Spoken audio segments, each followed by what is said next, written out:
네, 이번 시간에는 지난 시간에 이어서 그리스 페르시아 전쟁 이야기들을 이어 살펴보도록 하겠습니다. 지난 시간에는 페르시아가 그리스 세계를 왜 쳐들어갔는지, 그 다음에 1차, 2차, 3차 원정의 그 길이 어떠했는지 우리가 살펴봤었고요.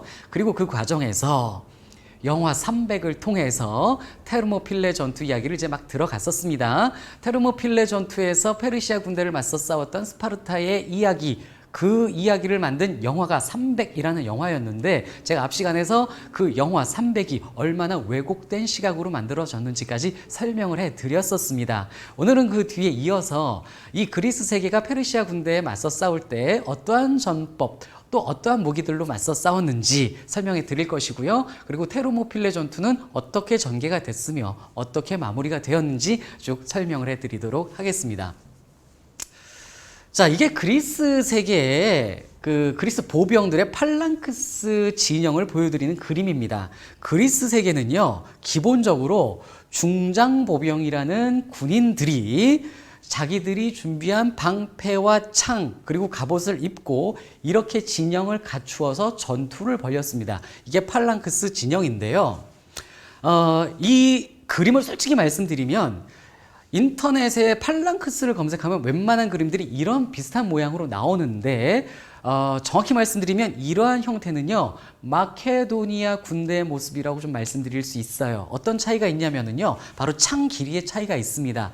마케도니아 군대의 창이 이렇게 길었어요. 6m 넘고요. 여기서 또 마케도니아 잠깐 설명을 해드리면요, 마케도니아는 그리스 세계의 약간 외곽에 있었던 나라고요. 이 나라가 알렉산드로스 대왕의 국가입니다. 이 알렉산드로스 대왕과 마케도니아의 이야기는 제가 또 뒤에서 나중에 다른 또 강의로 설명을 해드릴 것입니다.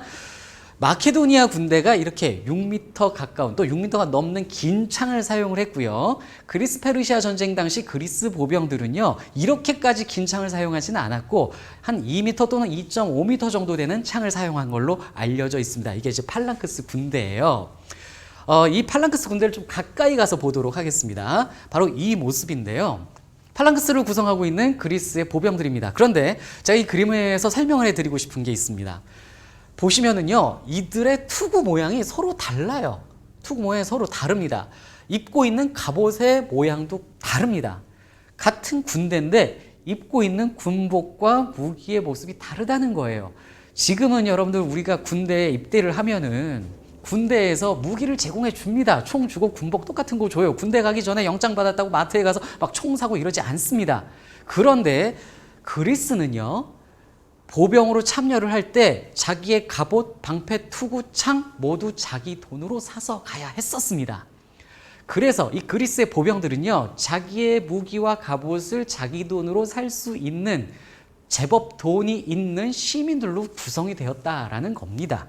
돈이 없는 시민들, 무기를 장착하기 힘든, 돈이 없어서 이런 것들을 풀세트로 착용할 수 없는 군인들은요, 나가서 돌멩이를 던지는 경우도 있었다고 합니다. 그리고 뭐 예를 들면 해전에서 배가 이제 군함이 뜰 때 노군으로 참여하는 경우도 있었고요. 그래서 기본적으로 우리가 팔랑크스를 구성하고 있는 이 군대들은요, 자기 돈으로 자기의 무기를 장착한 돈 있는 시민들이라고 하고요. 이걸 우리가 이제 흔히 교과서에서는 중장보병이라고 합니다. 중무장한 보병이라는 뜻인데요. 그리스 말로는 호플리테스라고 부릅니다.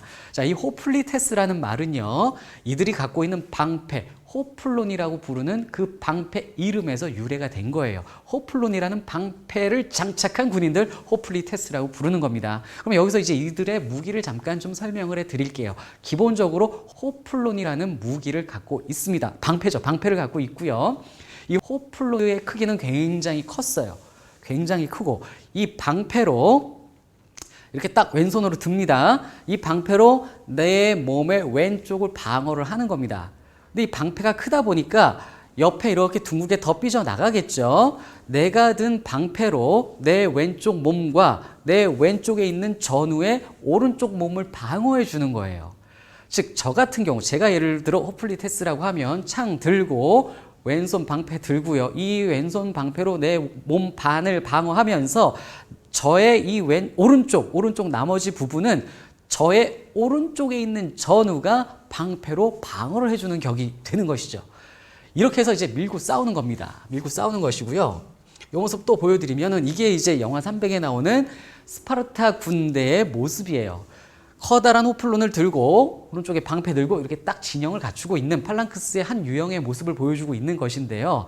이 팔랑크스 전법은 이 병사들로 하여금 막대한 체력을 요구하는 그러한 전법입니다.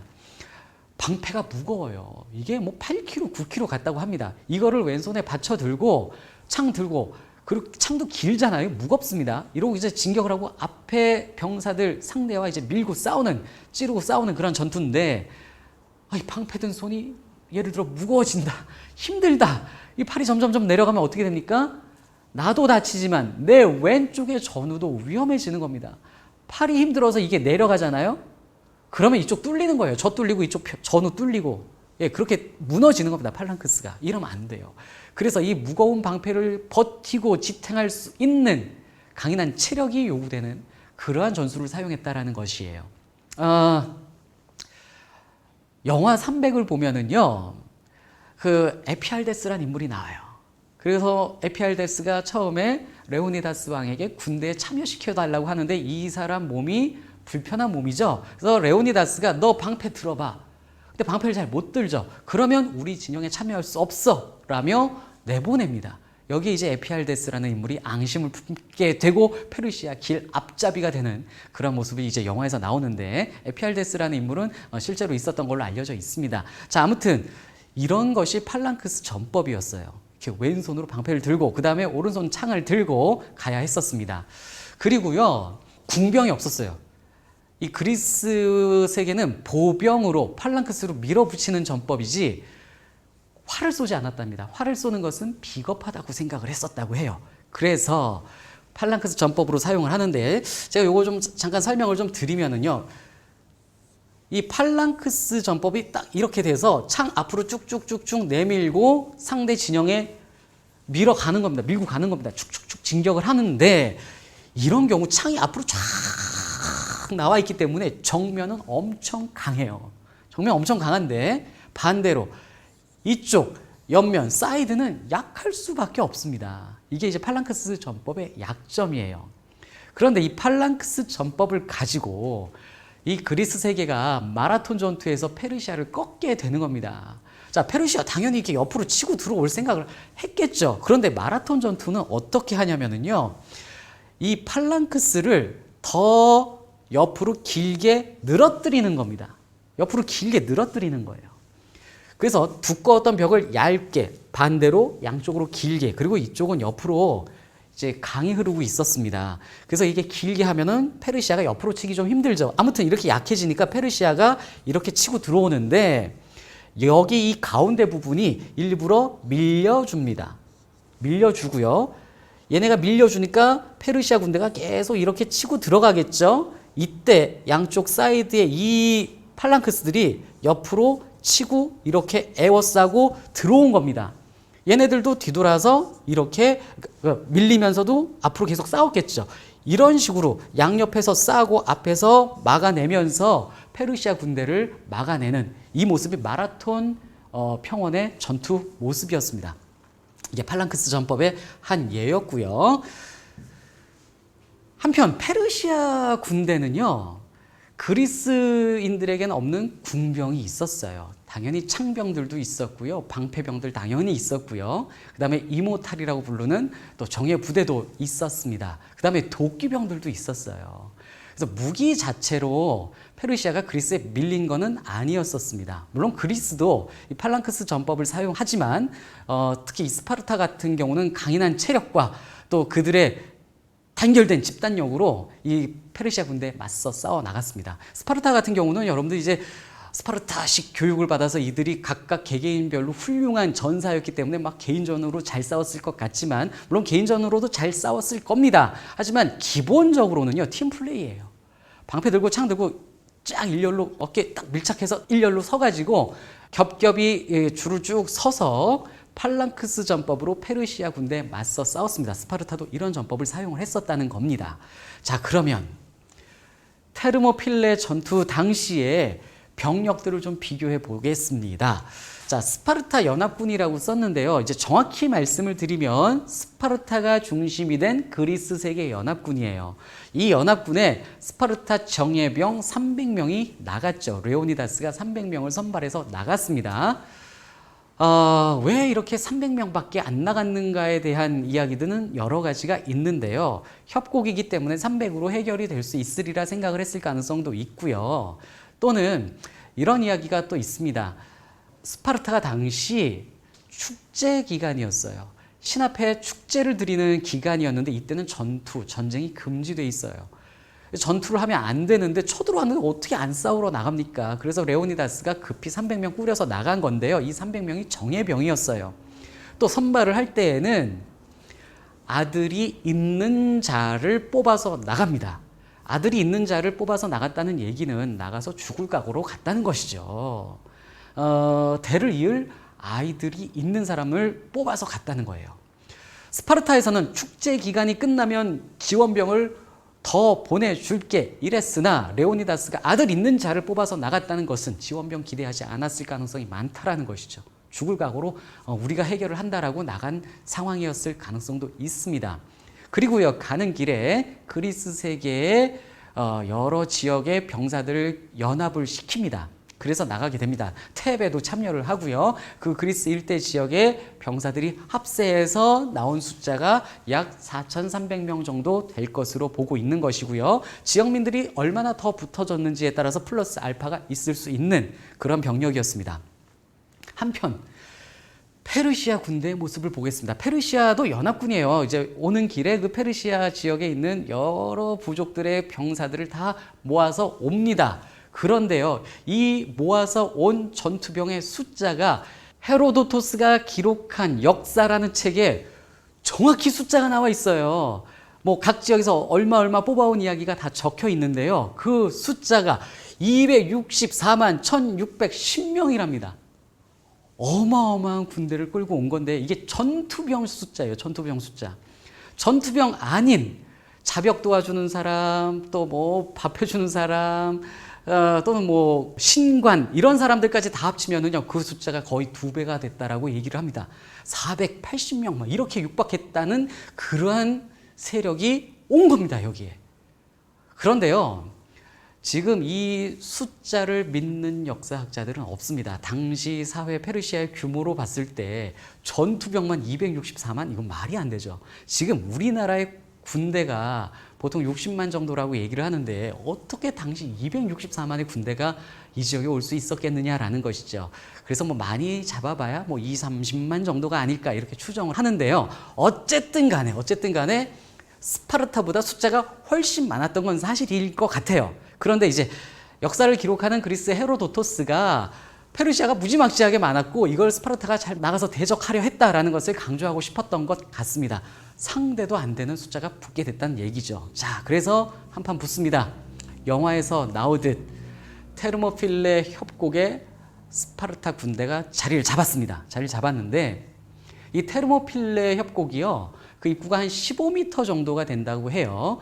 그리고 이 협곡을 지나면서요, 헤로도토스의 기록에 의하면 이 중간에 많이 좁아지는 데도 있대요. 이 좁아진 지역은 수레 하나 통과할 수 있는 공간이었다라는 이야기도 있습니다. 아무튼 이 협곡이 입구가 15m 정도, 15m 정도면 한 20여 명의 병사들이 딱 어깨 맞대고 설 수 있는 공간이었을 것 같습니다. 그리고 이제 안에 들어가면서 좁아지기도 하고 넓어지기도 하고 하는 이러한 지형이 테르모필레 지형이었습니다. 이 테르모필레 지명은요, 온천 지역이다라는 것에서 유래한 거예요. 테르모가 온천이라는 의미가 있고요. 필레 또는 필라이라고도 하는데요. 이 테르모 필라이, 이 필레가 문이라는 뜻입니다. 그래서 테르모 필레, 그럼 온천의 문, 이런 의미를 담고 있어요. 지금도 그 지역이 유황 온천이 있는 지역입니다. 그 지역에 스파르타 군대 300이 딱 나가서 방어를 하고요. 물론 그 외에 테베군 등 연합군 세력이 함께 참여를 해준 그러한 상황이었습니다. 첫째 날 전투에서 스파르타의 전사들은 페르시아의 막대한 공격을 막아냈습니다. 막아냈고요. 이제 이튿날 3일째 이렇게 전개가 되는데요. 중간에 앞에서 잠깐 말씀을 드렸던 에피알데스라는 그 사람이 페르시아 편에 가게 됩니다. 그래서 에피알데스가 페르시아 진영에 가서 테르모필레 계곡 말고, 협곡 말고 돌아가는 길이 있다라는 것을 알려주게 됩니다. 그래서 이 에피알데스가 그 돌아가는 길을 직접 안내를 해줘요. 그래서 뒤로 치고 들어옵니다.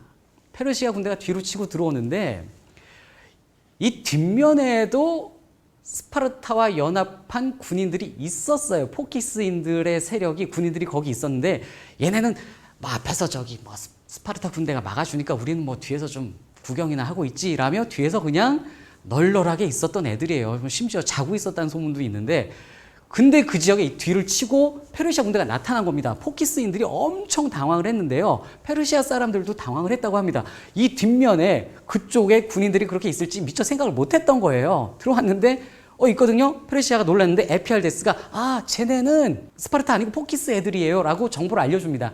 그래서 안심하고 페르시아 군대가 공격을 했고요. 포키스인들은 도망을 칩니다. 그 뒤가 그냥 뚫렸죠. 그래서 뒤를 치고 들어왔습니다. 이로 인해 스파르타 300과 그 다음에 테르모필라의 지역을 같이 방어하고 있던 연합군 세력이 와해가 됩니다. 후면을 공격당해서 그걸로 바로 망했다고 보기보다는요, 후면이 뚫렸다는 소문 때문에 이 연합군 세력들이 막 흩어지고 도망을 칩니다. 그들 흩어지고 도망치는 그 와중에 스파르타 전사 300은 그 자리를 끝까지 지키고 맞서 싸우다가 모두 죽게 되는 이러한 싸움이 테르모필레 전투였죠. 결국 스파르타 전사 300이 다 죽으면서 이 전투는 스파르타군의 패배로 끝나게 됩니다. 스파르타 세력은요, 살아서 돌아오는 패배는 없다, 이런 말을 명심을 하고 있었습니다. 져서 돌아가면요, 살아서 돌아온 경우 정말 왕따 취급을 당했다고 합니다. 실제로 이 테르모필레 전투에서요, 2명이 중간에 부상을 당해서 레오니다스가 돌려보냈는데 돌려보낸 둘 중에 하나가 다시 돌아옵니다. 차마 돌아갈 수가 없어서, 차마 그냥 스파르타를 갈 수가 없어서 다시 전투에 참여를 했다가 죽음을 당했고요. 나머지 한 명은 간 거예요. 스파르타로 갔는데 가서 혼자 살아 돌아온 것 때문에 엄청난 비난을 받고 견딜 수가 없었어요. 그래서 결국 이 전사는요, 나중에 따로 다른 페르시아 전쟁의 전투에 참여해서 결국 목숨을 바쳤다고 전해지고 있습니다. 이게 스파르타 군인들이었습니다. 자, 스파르타 군인들과 영화 300, 그 모습을 통해서 테르모필레 전투와 페르시아 전쟁에 대해서 우리 함께 살펴봤었습니다.